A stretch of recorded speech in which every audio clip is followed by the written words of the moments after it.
Imagine standing on the brink of history, a career-long achievement, and you have to deal with racism, death threats, and the media. Accomplishing this goal could possibly mean harm to not only your family, but also your teammates. Would you still want to chase the all-time home run record? Being a black man in the South in the 1970s?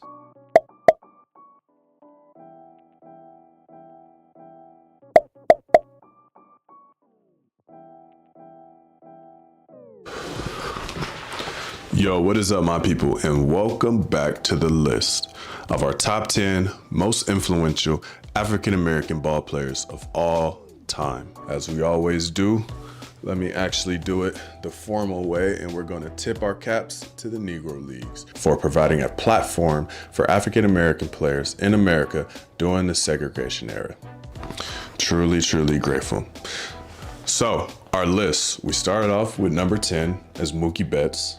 Then we moved on to number 9, which is Satchel Paige. If you missed any of them, go ahead, before you watch this video, go back. There's a playlist on my channel.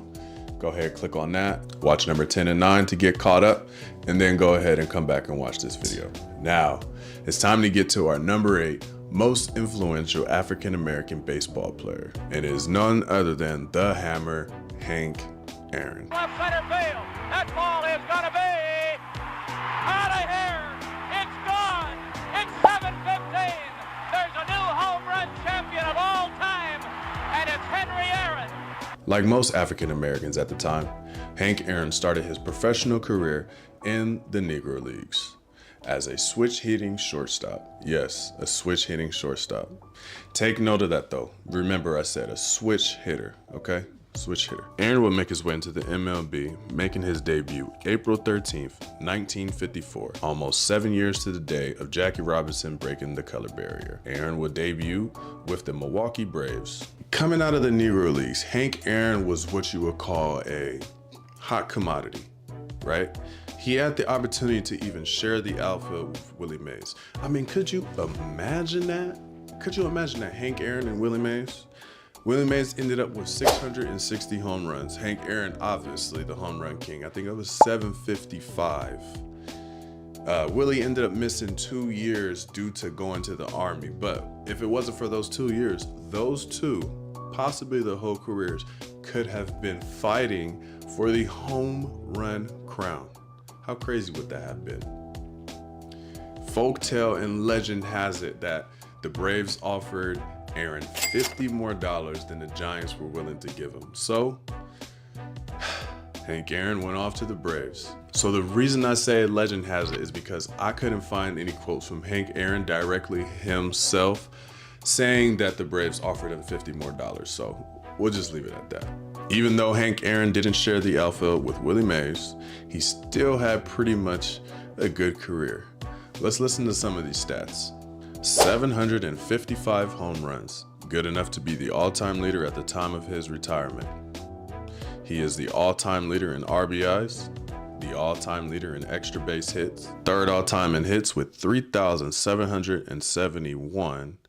And if you would take away all of Hank Aaron's home runs, he would still have 3,000 hits. Fifth all-time in runs scored, most All-Star Game selections of all time at 25. Aaron shares the most All-Star games played at 24 with Willie Mays and Stan Musial, a 3-time Gold Glove winner, the 1957 NL MVP, and ironically in the same year, the Milwaukee Braves won it all, winning the World Series in 1957.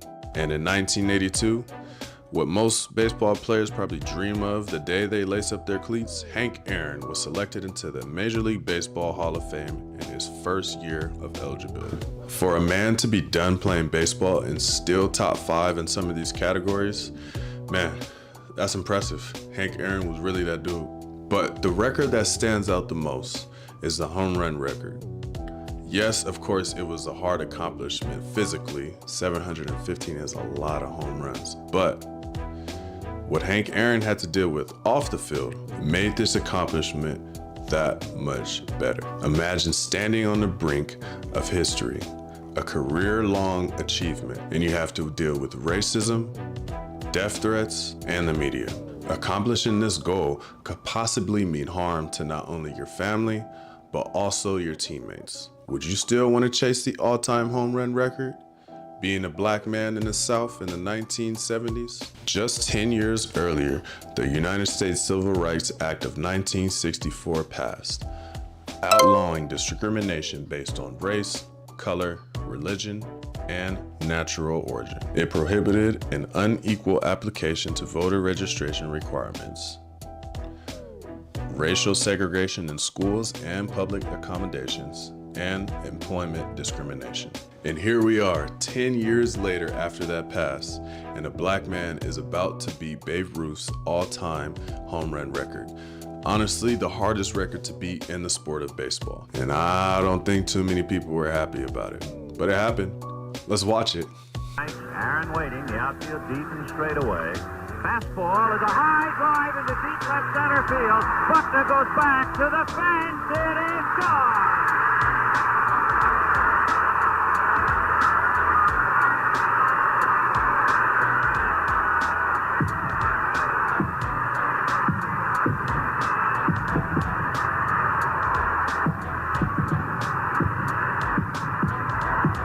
Marvelous moment for the country and the world. A black man is getting a standing ovation in the Deep South for breaking a record of an all-time baseball idol. And it is a great moment for all of us, and particularly for Henry Aaron. He did it. He really did it. He went through all that. Death threats, having to go out of back rooms of places, not being able to eat with teammates, and he still did it. I think that's part of the reason that made Hank Aaron great. I mean, the trials and tribulations, going through all that, dealing with the media, dealing with off seasons. I mean, before he hit 714 to tie Babe Ruth, I mean, he did it near opening day, so he had to deal with it that whole off season. And when he was done, he was just glad it was over with. But hey, not bad for a guy who ended up hitting cross-handed all his life until he made it into the minors. Yes, a cross-handed hitter. I'll let Hank explain it though. This way, I would hit this way. It's crazy. So did you have to lower your hands even to be able to get? You know, the most amazing thing, A-Rod, was the fact that I even came very close to being a switch hitter. Really? Yes, because being a cross-handed hitter, all I had to do was turn around and be and I did it for a game and a half and did well. And the only reason I didn't continue to do it was the fact that I was one of my teammates. This is a long time ago. Braves take a 2-1 lead. This was a long time ago. When one of my teammates was standing behind the home plate, I swung a bat, turned the batter loose, went through the screen and hit him and broke his nose. Wow. And I didn't pick up a bat since then. That was it, huh? Yeah, that was it. But you said, because you had no one to teach you. So when you first grabbed a bat, no one told you which. Nobody told me what to do. And so you just grabbed it. I just grabbed it and continued, and no one ever said a thing. Never taught me. I mean, even as you came through. I mean, no. Younger. That's incredible. That one little adjustment they said gave Hank so much more power. Other than the baseball accolades, Hank Aaron's philanthropy will be remembered for ages. Aaron has been known to dump millions of dollars into HBCUs here in America. If you don't know what HBCUs are, HBCU is an acronym for a historically black college and university. Aaron was also a civil rights activist. He also started his own foundation called the Hank Aaron Dream Foundation. And how could you forget the Hank Aaron Invitational? You can catch stars like CeCe Sabathia, Ken Griffey Jr., and of course Harold Reynolds, live at the showcase helping out the next generation. The Hank Aaron Invitational is for amateur development that aims to get high school players with diverse backgrounds to the next levels of the game. And yes, the Invitational is still going on to this day. If I could shake Hank Aaron's hand today, I would do so, and I would simply say, thank you. A trailblazer, a true trailblazer. I honestly couldn't imagine how it would be like to chase that record. That is all the time I have today. Make sure you like this video, subscribe to the channel, and drop a comment. Remember, I'm responding to every comment. And there you have it, the number 8 most influential African-American baseball player of all time. And his name is Henry Aaron. We'll see you guys soon for number 7. Until then, keep putting in work, because I'm doing the same thing. Peace.